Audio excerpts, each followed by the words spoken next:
ഇപ്പോൾ എല്ലാം കൂടെ ചേർത്താണ് നമ്മൾ ചെയ്യുന്നത്. അല്ലാതെ നമ്മൾ തൈറോയ്ഡ് എന്ന് പറയുമ്പോൾ തന്നെ തൈറോയ്ഡ് മാത്രം നോക്കിക്കൊണ്ട് മാത്രമല്ല നമ്മൾ ട്രീറ്റ്മെൻറ്റ് ചെയ്യുന്നത്. എൻ്റർ സിസ്റ്റത്തെയാണ് ട്രീറ്റ്മെൻറ്റ് ചെയ്യുന്നത്. അതുകൊണ്ട്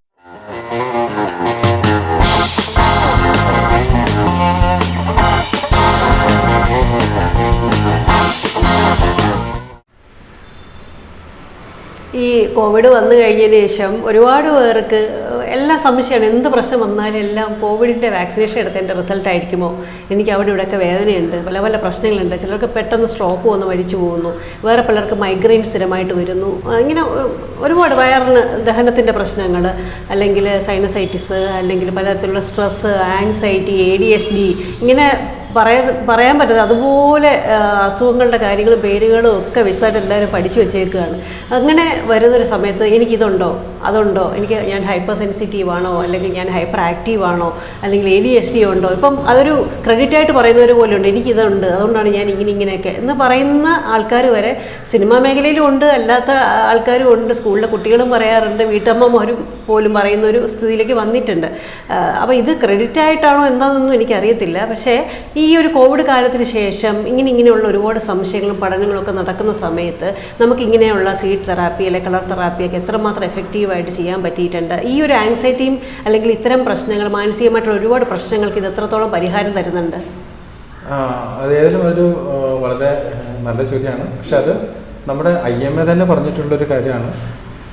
കോവിഡ് വാക്സിനേഷൻ എടുത്തിട്ടുള്ള വ്യക്തികൾക്ക് അവരുടെ സ്വാഭാവികമായിട്ടുള്ള ഇമ്മ്യൂണിറ്റി നഷ്ടപ്പെട്ടു പോയി, അവർക്ക് മറ്റുള്ള രോഗങ്ങൾ വരാൻ കൂടുതലാണെന്ന് സാധ്യത കൂടുതലാണെന്നുള്ളത് പറയുന്നുണ്ട്. അത് പറഞ്ഞിട്ടുണ്ട്. അപ്പം നമ്മൾ സാധാരണ എടുക്കാത്ത ആൾക്കാർക്ക് ഇമ്മ്യൂണിറ്റി കൂടുതലാണ്. ഞാൻ സത്യത്തിൽ എടുത്തിട്ടില്ല. എനിക്ക് അതുകൊണ്ട് ഇമ്മ്യൂണിറ്റി കൂടണമെന്നുള്ള വിശ്വാസം, എനിക്ക് മറ്റു പ്രശ്നങ്ങളൊന്നുമില്ല. മുറിവുകളൊന്നും പെട്ടെന്ന് ഉണങ്ങും, അങ്ങനെയുള്ള മുറിവ് പ്രശ്നങ്ങളൊന്നുമില്ല. മറ്റുള്ള ഹെൽത്ത് ഇഷ്യൂസ് എന്ന് പറയത്തക്ക രീതിയിലുള്ള ഇതുപോലെ ഡയബറ്റീസ്, കൊളസ്ട്രോളോ, BP പ്രോബ്ലമോ അങ്ങനെയൊന്നുമില്ല എനിക്ക്. പിന്നെ ചെറിയ സ്പൈനൽ കോഡിൻ്റെ ഒരു പ്രശ്നം നേരത്തെ ഉണ്ടായിരുന്നു. അപ്പം അതിനോടനുബന്ധപ്പെട്ട് കുറച്ച് കാര്യങ്ങൾ വന്നത് ഞാൻ ട്രീറ്റ്മെൻറ്റ് ചെയ്തു. അത് ഓൾമോസ്റ്റ് ഒരു 98%. കാരണം അത് ഒരു ക്രിട്ടിക്കൽ സെക്ഷനാണത്. നട്ടെല്ല് നല്ലതായിട്ട് പിടിച്ചിടാൻ അറിയാവുന്ന ആൾക്കാർക്ക് വളരെ കുറവാണ്, ഇല്ലെന്ന് തന്നെ പറയാം. അപ്പം അത് അതുപോലെ നമ്മൾ പിടിച്ച് അല്ലെങ്കിൽ നമ്മുടെ മലദ്വാരത്തിനകത്ത് കൈയിട്ടിട്ട് അത് പിടിച്ച് ഇടുന്ന ഒരു പരിപാടിയുണ്ട്. അത് അങ്ങനെയൊന്നും എല്ലാവർക്കും ഒന്നും അറിയില്ല. അത് അപ്പം അങ്ങനെ കൃത്യമായിട്ട് വലിച്ചിട്ട് ചെയ്യുന്ന ഒരു സെക്ഷനാണ്. ഞാൻ ഇടയ്ക്ക് എപ്പോഴും ഒരു കണ്ടിരുന്നു ഇങ്ങനെ, വേറൊരു വീഡിയോയിലാണ് കണ്ടത്. അതിങ്ങനെ നമ്മളിപ്പോൾ കാല് രണ്ടും അലൈൻ ചെയ്തവരെ കമന്ന് കിടക്കുമ്പോൾ അത് ബോൺ അലൈൻമെന്റിൽ കുറച്ച് കാര്യങ്ങളുണ്ട്. അതും ഇതും വ്യത്യാസമുണ്ട്. ഇച്ചിരി ഒന്ന് കയറി ഒന്ന് താഴോട്ട് ഇറങ്ങിയിട്ടും വന്നിട്ട് അതിങ്ങനെ പിടിച്ച് താഴേക്ക്, അത് സാധാരണ ഒരു സെറ്റിംഗ് ആണ്. അതല്ലാതെ മലദ്വാരത്തിനകത്ത് കൈയിട്ടിട്ട് ആ കറക്റ്റ് പോയിന്റിൽ പിടിച്ച് നമ്മൾ അതുപോലെ അറിയാവുന്ന ആൾക്കാർക്ക് മാത്രമേ അത് ചെയ്യാൻ പറ്റുള്ളൂ. അല്ലാത്തപ്പോൾ സാധാരണ നിലയിലുള്ള ആൾക്കാരൊന്നും അത് പഠിക്കാൻ പറ്റില്ല. അതുകൊണ്ട് എനിക്കത് ചെയ്തിട്ടുണ്ട്. അപ്പോൾ അതറിയാവുന്ന ഒരു ഡോക്ടർ എൻ്റെ ഒരു ശിക്ഷ കൂടിയാണ്. നല്ല രീതിയിൽ അവർ ചെയ്ത് റിക്കവറി ചെയ്തു. പിന്നെ ബാക്കിയുള്ള നമുക്ക് അത് ചെയ്ത് കഴിഞ്ഞാൽ പിന്നെ ബാക്കിയുള്ള കാര്യങ്ങൾ നമുക്ക് ഒരു പരിധിവരെ നമുക്ക് ചെയ്ത് കഴിഞ്ഞാൽ അത് പൂർണ്ണമായിട്ടും മാറ്റി. അത് ഓൾമോസ്റ്റ് ഒരു 98%. അല്ലാതെ മറ്റുള്ള ഈ പറയുന്ന പ്രശ്നങ്ങളൊന്നുമില്ല. പിന്നെ നമ്മൾ എന്തൊക്കെ ചെയ്യുന്നു പറഞ്ഞാലും നമ്മളൊരു സമൂഹജീവിയാണ്. പലതരത്തിലുള്ള കാര്യങ്ങളുണ്ടാകും, ചെറുതും വലുതായിട്ട് ചെറിയ കാര്യങ്ങളെല്ലാം ഉണ്ടാകും. എന്നാലേ നമ്മൾ കെയർ ആവുകയുള്ളൂ, നമ്മൾ ശ്രദ്ധിക്കുകയുള്ളൂ. അല്ലെങ്കിൽ നമ്മൾ ഒട്ടും നമ്മളെ ശ്രദ്ധിക്കത്തില്ല. അപ്പം ഈ മാഡം ചോദിച്ച ചോദ്യം, ഈ കോവിഡ് വന്നതിന് ശേഷമുള്ള നമുക്ക് വരുന്ന പല സാധാരണ നിലയിൽ വരാത്ത രോഗങ്ങൾ പലർക്കും വന്ന് കണ്ടിട്ടുണ്ട്. അപ്പം അത് ശരിയാണ്. കാരണം അവരുടെ ഇമ്മ്യൂണിറ്റി കുറയുന്നതനുസരിച്ച് പിന്നെ നമുക്ക് ഹെൽത്ത് അവയർനെസ് നമുക്ക് വളരെ കുറവാണ്. അതുപോലെ തന്നെ ആഹാര പദാർത്ഥം, അതായത് നമ്മൾ ഏതൊക്കെ കഴിച്ചുകൂടാ, ഏതൊക്കെ കഴിക്കണം, നമ്മൾ വിരുദ്ധ ആഹാരം എന്നൊക്കെ പറയുന്നത്. അപ്പം അങ്ങനെയുള്ള കുറച്ച് കാര്യങ്ങളുണ്ട്. അപ്പം ചില സമയങ്ങളിൽ നമ്മളതൊന്ന് മനസ്സിലാക്കി അതൊന്ന് കൺട്രോൾ ചെയ്ത് കഴിഞ്ഞാൽ പല പ്രശ്നത്തേക്കും നമുക്ക് മാറ്റിയെടുക്കാം. പിന്നെ ചിലർക്ക് നമ്മൾ ഓർക്കും അങ്ങനെയൊക്കെ നമുക്ക് എല്ലാം നോക്കി എപ്പോഴും ചെയ്യാൻ പറ്റുമോ? പറ്റും. ചില കാര്യങ്ങൾ നമ്മളൊന്ന് മാറ്റി വെക്കുന്നു. അപ്പം അതിനുശേഷം അതുകൊണ്ട് ഇപ്പം നമ്മൾ ത്രോട്ട് ഇൻഫെക്ഷനുള്ള ഒരാൾ തൈര് കഴിച്ചു കഴിഞ്ഞാൽ തണുപ്പാണ്, അത് കഴിച്ചു കഴിഞ്ഞാൽ അയാൾക്ക് ത്രോട്ട് ഇൻഫെക്ഷൻ കൂടാം. അപ്പം അത് മനസ്സിലാക്കിയിട്ട് റെഗുലർ തൈര് വേണ്ട ഒരാൾ ആ തൈര് 1-2 കുറച്ച് ദിവസം ആ ത്രോട്ട് ഇൻഫെക്ഷൻ മാറുന്നിടം വരെ അതൊന്ന് ഒഴിവാക്കുന്നത് നല്ലതല്ലേ? ഇത്രയേ ഉള്ളൂ. ചില തണുത്ത ഭക്ഷണങ്ങളെല്ലാം എല്ലാ കാര്യങ്ങളും. അപ്പോൾ അങ്ങനെ നമ്മളൊന്ന് നമ്മുടെ ശരീരത്തിൻ്റെ ഫങ്ഷൻ അനാട്ടമി ഒന്ന് മനസ്സിലാക്കിയിട്ട് ഇന്നത് കൊണ്ടാണ് എന്ന് നമ്മളൊന്ന് ശ്രദ്ധിച്ച് കഴിഞ്ഞാൽ നമുക്ക് തിരിച്ചറിയാൻ പറ്റും ഇന്ന ആഹാരം കഴിച്ചുകൊണ്ടാണ്. അല്ലെങ്കിൽ നമ്മൾ ചിലപ്പോൾ ഒരു ഹോട്ടലിൽ പോയിട്ട് കഴിക്കാൻ തുടങ്ങിയപ്പോൾ തന്നെ മനസ്സിലൊരു അസ്വസ്ഥത ഫീൽ ചെയ്തു, വേണ്ട കഴിക്കപ്പോൾ തന്നെ നമുക്ക് ആ ഒരു തോട്ട് തോന്നി. എന്നിട്ട് നമ്മൾ കഴിച്ചു കഴിയുമ്പോൾ 2 ദിവസം കഴിയുമ്പോൾ നല്ലൊരു ഇഷ്യൂസ് ഉണ്ടാവും. അപ്പോൾ നമ്മുടെ മനസ്സ് പറയുന്നു, അപ്പോൾ നമ്മൾ കണ്ടപ്പോഴും അല്ല അവിടെ ചെന്നപ്പോഴും ആ ആഹാരത്തിനോട് നമുക്ക് കഴിക്കേണ്ടത് തോന്നി, അതൊന്നും നമ്മളൊന്ന് ഒഴിവാക്കി മറ്റെന്തെങ്കിലും കഴിച്ചിരുന്നെങ്കിൽ അത് കഴിച്ചത് മൂലമുണ്ടായ പ്രശ്നങ്ങൾ നമുക്ക് ഒഴിവാക്കാമായിരുന്നു. ചിലപ്പോൾ ഡയറിയ ആയിരിക്കാം.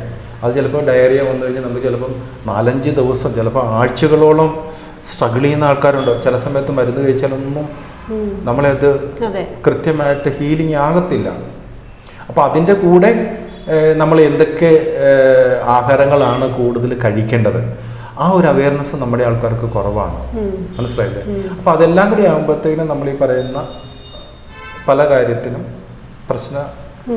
തടസ്സമുള്ളത് മാറാനുള്ള ബുദ്ധിമുട്ടുണ്ടാവും. അതല്ലെങ്കിൽ നമ്മളൊരു ദിവസം നമ്മൾ പറയില്ലേ, ഇപ്പം വയറിനൊരു ബുദ്ധിമുട്ടുണ്ടായി, ഒരു ദിവസം നമ്മളൊന്ന് ആഹാരമൊക്കെ ഒന്ന് ഉപേക്ഷിച്ച് ഒന്ന് ഇളനീര് കുടിച്ചു, അല്ലെങ്കിൽ നല്ല കട്ടൻ ചായ ഇഞ്ചിയും ചുക്കും കുരുമുളകും പനിക്കൂർക്കലൊക്കെ ഇട്ട് ഒന്ന് കുടിച്ച് 2 നേരം നന്നായിട്ട് ചൂടോടുകൂടി കുടിച്ച് ഒന്ന് റെസ്റ്റ് ചെയ്ത് കഴിഞ്ഞാൽ തീരുന്ന പ്രശ്നമൊക്കെ ഉള്ളൂ പലതും.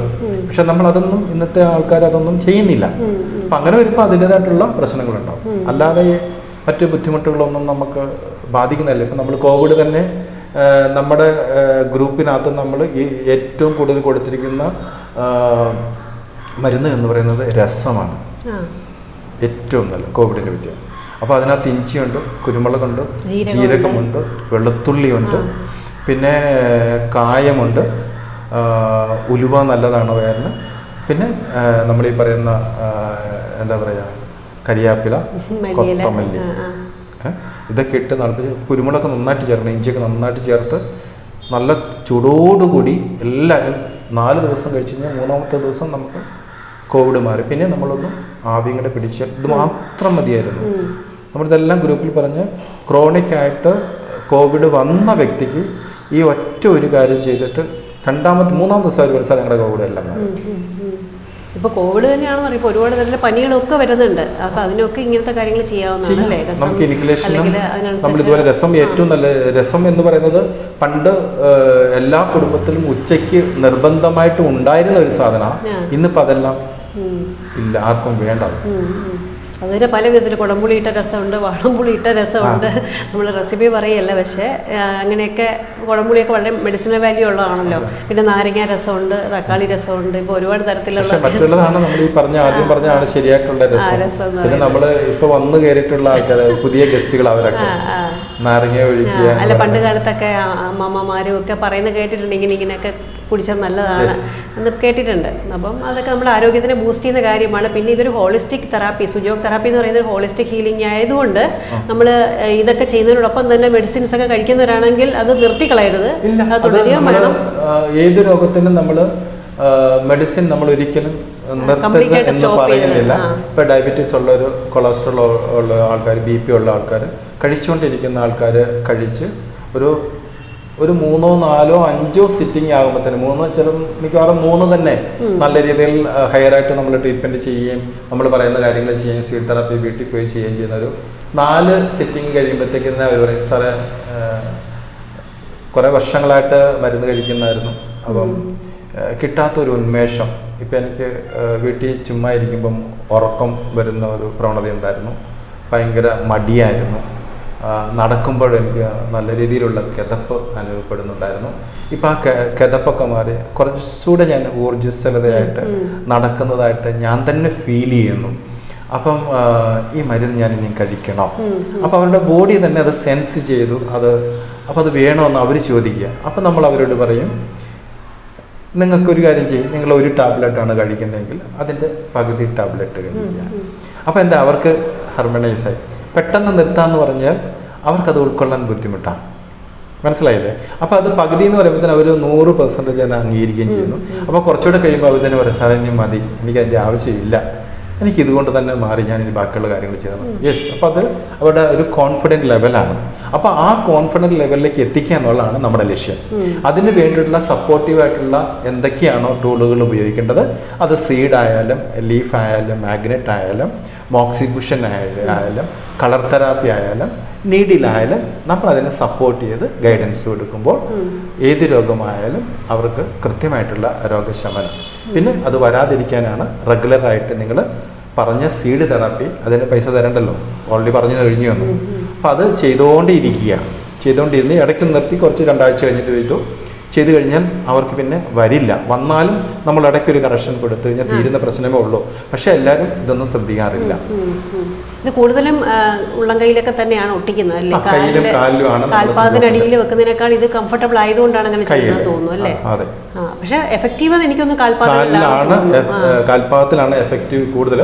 പക്ഷെ നമുക്ക് കാലിൽ പിടിക്കാനും മറ്റുള്ള ബുദ്ധിമുട്ടുകൊണ്ട് നമ്മൾ കൈയാണ് കൂടുതൽ സജസ്റ്റ് ചെയ്യുന്നത്, കയ്യിലാണ് കൂടുതൽ ചെയ്യുന്നത്.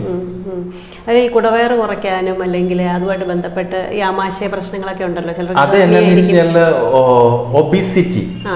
ഇപ്പോൾ ഒബിസിറ്റി കൂടുതലുള്ള ആൾക്കാർ ചിലർ പല ഫാക്ടേഴ്സാണ്.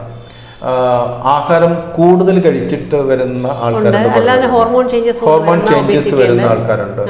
പിന്നെ നമ്മൾ ഫാറ്റിൻ്റെ ഉള്ളിൽ ഒരു ഫാറ്റ് ഫോർമേഷൻ നമ്മൾ അമൃത ഹോസ്പിറ്റലിൽ നമ്മുടെ എഴുത്തുകാരൻ ജോൺ, ഒരു എഴുത്തുകാരനുണ്ടായിരുന്നു, അതിൻ്റെ പേര് ഞാൻ മറന്നു. അപ്പോൾ അദ്ദേഹത്തിന് ആണ് ആദ്യമായിട്ട് അമൃത ഹോസ്പിറ്റലിൽ ഇത് ട്രീറ്റ്മെൻറ്റ് ചെയ്തപ്പം റെക്ടിഫൈ ചെയ്തില്ല.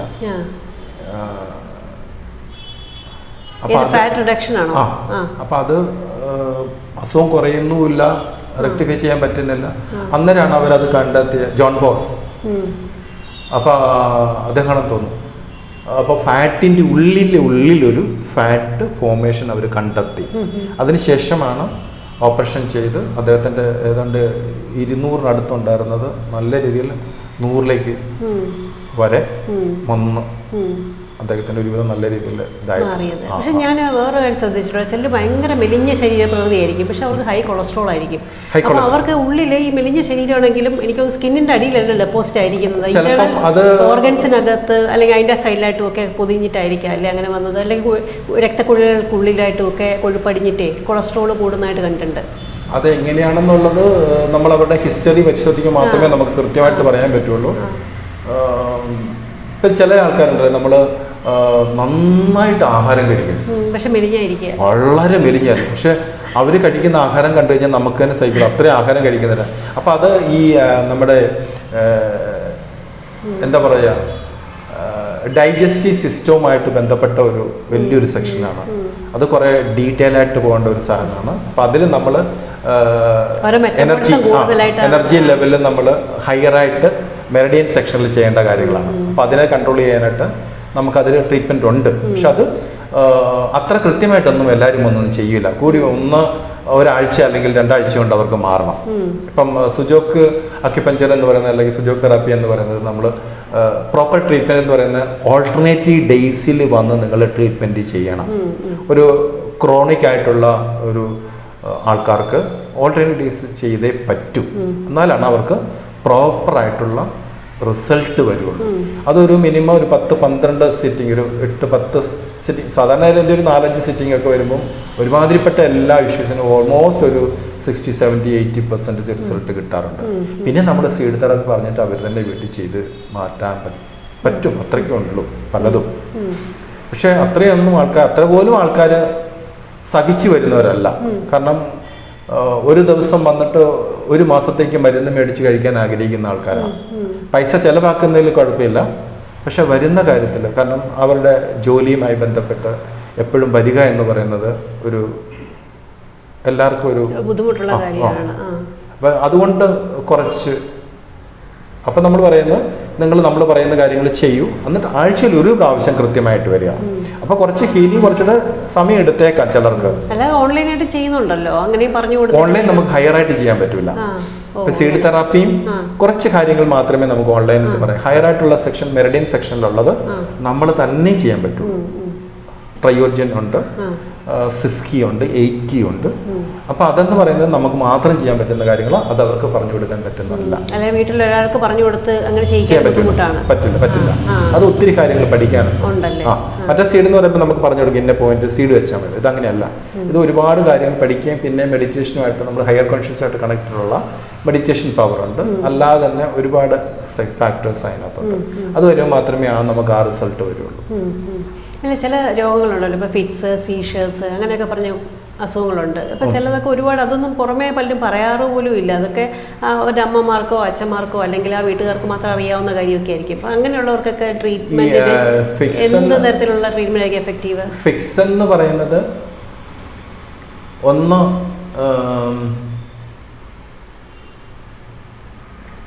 ഇമോഷണലി നല്ല പ്രോബ്ലം ഉള്ള ആൾക്കാരായിരിക്കും. അപ്പം ഒന്നെങ്കിൽ ആൾക്കാരെ അഭിമുഖീകരിക്കാൻ പറ്റാത്ത വ്യക്തികളുണ്ടാവും. ചിലപ്പോൾ ആൾക്കാരെ കൂടുതൽ കാണുമ്പോൾ അവർക്ക് പ്രശ്നം ഉണ്ടാകും. പിന്നെ ചില ആൾക്കാരെ ചില ആൾക്കാരുടെ നോട്ടം പോലും പ്രശ്നമുള്ള ആൾക്കാരുണ്ട്. അപ്പം വെള്ളം കാണുന്നവർ, ഹൈ റൈസ് ബിൽഡിങ്ങിൽ കയറുമ്പോൾ ഉണ്ടാകുന്ന അവർക്ക് ആദ്യം പൂത്തിട്ട് വരുന്ന ആൾക്കാർ, ഫിക്സ് വരുന്ന ആൾക്കാരുണ്ട്. അപ്പോൾ പല ഫാക്ടേഴ്സ് ഉണ്ട്. അപ്പോൾ അത് ഏത് തരത്തിലുള്ളതാണെന്ന് നമ്മളത് എൻ്റയർ സിസ്റ്റം ചെക്ക് ചെയ്യുമ്പോൾ മാത്രമേ നമുക്ക് കൃത്യമായിട്ടുള്ളൊരു ഡയഗ്നോസിസ് ചെയ്യാൻ പറ്റുള്ളൂ. പക്ഷെ അത് കൂടുതലും നമുക്ക് ഈ പറയുന്ന കിഡ്നി, ലിവർ, പിത്താശയം, ഹാർട്ട്, ഇത്രയും മെയിൻ കൺട്രോളുകൾ. പിന്നെ നമ്മുടെ സെൻട്രൽ നെർവസ് സിസ്റ്റം, നട്ടെല്ലും ബ്രെയിനും ചെയ്തു കഴിഞ്ഞാൽ ഈ പറയുന്ന കാര്യങ്ങൾക്ക് നല്ല രീതിയിലുള്ള പരിഹാരം ഉണ്ട്. പിന്നെ ബാക്കിയുള്ള കുറേ ഫാക്ടേഴ്സ് ഉണ്ട്. ഇത്രയും കാര്യങ്ങളൊക്കെയാണ് മെയിനായിട്ടുള്ള കാര്യങ്ങൾ. അത് നമ്മൾ ഇപ്പം നമ്മളൊരു എന്താ പറയുക, ഡയബറ്റിക്സ് അല്ലെങ്കിൽ മൈഗ്രെയിൻ അല്ലെങ്കിൽ തൈറോയിഡ്. അപ്പോൾ ഈ തൈറോയിഡ് ഗ്രന്ഥികളെ ഉൽപ്പാദിപ്പിക്കാൻ, അതിനെ ശക്തി കൂട്ടുകയല്ല, ഉൽപ്പാദിപ്പിക്കാൻ വേണ്ടി മാത്രമല്ല നമ്മൾ ചെയ്യുന്നത്. അപ്പോൾ ഒരു തൈറോയിഡുമായിട്ട് ബന്ധപ്പെട്ട് ഒരു രോഗി വരുമ്പോൾ, ഒരു പേഷ്യൻ്റ് വരുമ്പോൾ, നമ്മൾ രോഗിയെന്ന് പോലും പറയുന്നില്ല, എനർജിയുടെ കൂടുതലും കുറവും ഇല്ലായ്മയും, മനസ്സിലായില്ലേ? അപ്പോൾ അത് ഉൽപ്പാദിപ്പിക്കാനായിട്ടുള്ള കാര്യങ്ങൾ മാത്രം.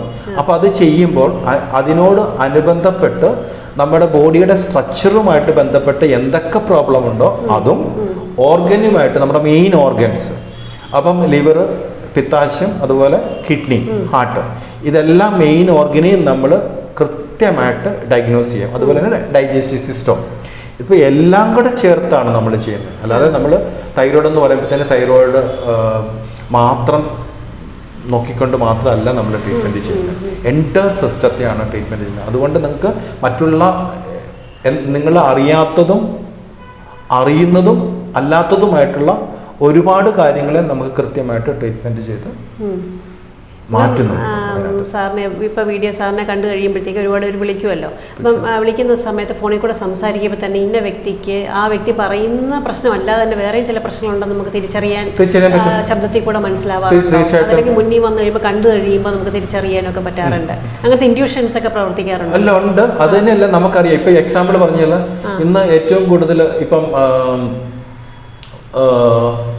മൈഗ്രെയിന്, സൈനസൈറ്റിസ്, ഇതുപോലെ ഇഷ്യൂസ് വന്നിട്ട് ഉമിനീര് പോലും ഇറക്കാൻ പറ്റാത്ത രീതിയിൽ വായിൽ വേദനയുള്ള സ്ത്രീകളടക്കം. എനിക്കൊരു 6 വർഷം മുമ്പ് ലണ്ടനിൽ നിന്ന് ഒരാൾ വന്നു, ട്രൈജിമിനൽ ന്യൂറാൽജിയ എന്ന് പറയുന്ന അസുഖം. അപ്പം ഇവിടെ തൊടാൻ പോലും മേല, അത്രയും വേദനയാണ് പുള്ളിക്ക്. അപ്പം സൂയിസൈഡ് ചെയ്യാൻ പോലും പുള്ളി അത്രയും ബുദ്ധിമുട്ടാണ്.